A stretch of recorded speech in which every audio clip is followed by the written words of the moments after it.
Hey guys, today we're going to take a look at the appointment booking module and how it can be used in an automotive industry niche. Okay, so I've got it added in my dashboard here. Clicked on it, you'll see a few things up here. So I'm going to set a few things up. We have another video for all of the different features, so I'm just going to do the setup on the back end, a couple of services and an employee, as well as the front end, what it looks like from a customer's perspective. Excuse me. So let's go to employees. You can see that I've set one up called service. You can add an image here of an employee if you'd like, and you can also add as many different employees. So you can have, one that does specific tasks and only specific tasks, or you can have, employees that do all tasks. So what happens when you add an employee? You click that button right there, and you come to this screen.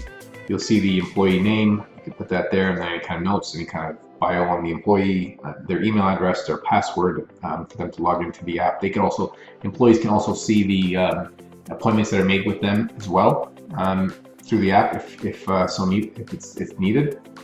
It's regular information. Then you see here whatever different services you've got here will be listed. So one specific employee could be in charge of certain services only.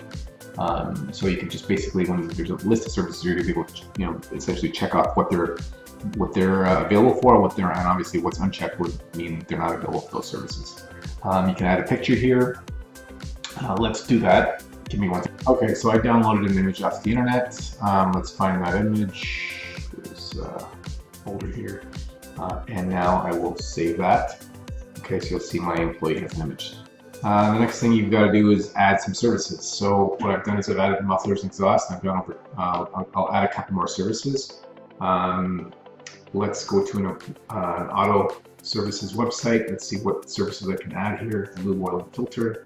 That sounds like a good service. I'll copy this. Come back over here and add service. Name, lube oil and filter. I'll come and copy the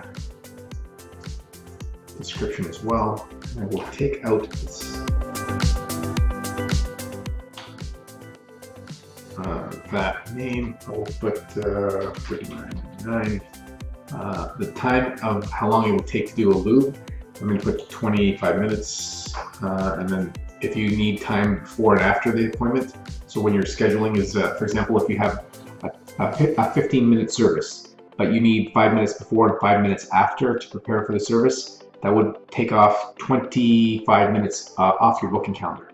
So it's not like you can keep, if you have a 15-minute service, and someone books at 2 o'clock, the next guy can book at 2:15 because you've got 5 minutes before and 5 minutes after. So the next available booking time would be 2:30 essentially. Okay, so I'm just going to leave this as, let's leave it as a round number. So we'll make it 30 minutes. You choose a status, active, and then whatever employees are available to handle these services. Okay, so hit save. Now I've got a couple of services here. Let's add another one. Services, let's do tires and alignment.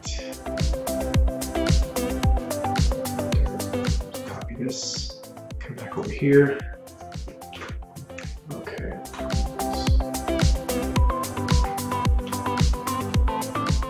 Tires and rims. Let's do the description over here. Copy that. Paste. Put this at 99. This one will take, let's say, 50 minutes, and then we'll go 5 minutes before and 5 minutes after. And it's an active service, and make sure that we have an employee selected to handle that service. Okay, so we've got 3 services now set up. Again, you can add as many as you need, and we've got 1 employee. So let's take a look at the front end. So before we jump to the front end, let's just take a quick look at the options here. We've got some, general settings here: currency, date format, time format, all that kind of stuff. Very easy to understand. Bookings. These are the options you have for your bookings. So how often do you want your calendar booked in? So you can go in 5-minute intervals. So you can book at, for example, 2 o'clock, 2:05, 2:10, 2:15, and so on. I'm picking 30 minutes. That would mean 1 o'clock, 1:30, 2 o'clock, 2:30. That's what that means in minutes. Default status: if it's paid, it's confirmed. Right here is where you can basically tell the system if it's not paid, what do you want to have the system do? Is it a confirmed booking or is it a pending booking? If it's confirmed, the system will automatically send out an email confirmation to the client, and then it's on your calendar. If it's pending, the administration will get a message saying, hey, someone just booked an appointment for 2 p.m. Do you want to go and confirm it, please? And they would make sure that they're there, someone can actually take that appointment, and they would come in and they would confirm it. So I'm going to leave, I'm going to make it confirmed. So any status, anything that's booked is going to be confirmed. Okay. Over here, it's saying accept bookings up to X amount of hours before the start of an appointment. So if I wanted to have an oil change, for example, at 12 p.m., I would need to book at least 2 hours before that. So the business has time to set up. So you can make this 2 hours, 0, whatever you want. I'll make it an hour before. Clients can cancel a booking up to 2 hours prior to the start of the time. Okay, and then accept bookings 60 days in advance. You can make this whatever you want. Payments, you can set up payment processing here. You can it's already integrated with PayPal. You can put all that kind of stuff in here, or you can use authorize.net and add your own banking information. The booking form, these are the forms, fields of information that you can ask for when someone's making a booking. So we've got obviously their name, their email, and their phone number. These are required. We have an address field here if you want to add that. All the other fields of information, that's there. Email notifications, you would need to come in here and set this stuff up. I'm not going to do that at this point, but right here you can see the different types of emails that you got. So when a client has a confirmed booking email, you can put a subject line here and basically copy any of these placeholders. These are the names, these are the pieces of information that the system will have automatically. So you slap any of this inside, for example, booking ID number or a person's name. It'll copy and paste that into the body of the email. It'll pull the name from the database, right? So it'll pull any of this information. And then you've got, like I said, different emails here that, once you've added information here, you would hit save and then go to the next email. So you can see all the different types of emails you can send out. Terms, any kinds of terms and conditions you got right there. Reminders, if you want to send reminders to your client, set the number of hours before a reminder goes out. So 10 hours, you can book a reminder here. Yeah, again, you've got placeholders right here. And then you can copy and paste that into the emails as well.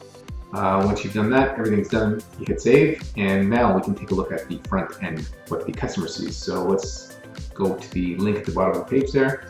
Let me just raise this up a little bit. So this is what you can embed on your actual website. I'm going to show you what it looks like inside of an app as well. So let's take a look at this. So let's say I want to make an appointment for Saturday. I've only got the one employee here, so I'll just hit make an appointment. This is my service list, so I can pick whatever I want, and now I can pick an available time, make the appointment. Everything checks out. This is the right time. I continue on. Then I'm obviously asked to enter my name, email, phone number. These are required fields, as well as if I want to enter my address and any notes that I have, the current special service, blah, blah, blah. Payment method, you can have that here. If you need it, if you don't have payment set up, it's not necessary, hit continue and the booking's made. So I'll just put, let's put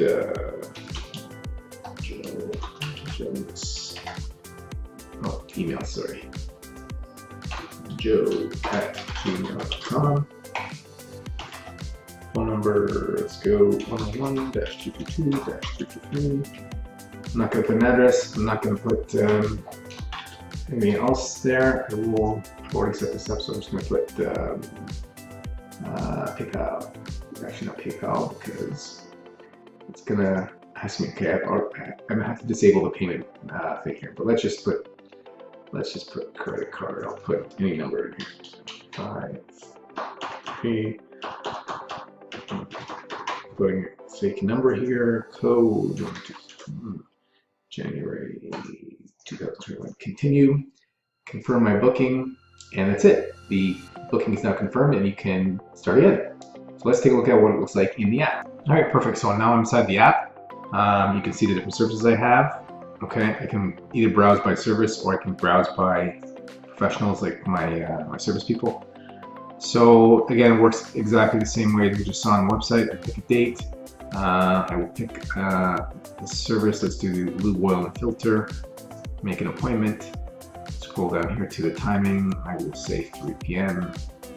Make my appointment and check out. Again, all the information that you need is here.